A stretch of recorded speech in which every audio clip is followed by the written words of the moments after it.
How to delete Temu browsing history. Hello everyone. In this video, we will see how to delete Temu browsing history. First, open the Temu website and log in to your account. You'll be able to see the homepage of the Temu account. You can check and see different products. Search for any of the products you want in the search tab.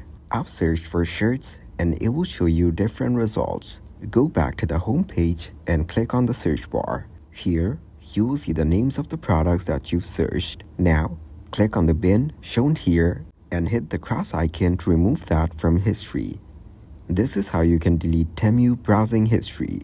Thank you guys for watching this video. Hope you got some value. Make sure to like the video and subscribe to the channel to get notified of new videos. See you in the next one.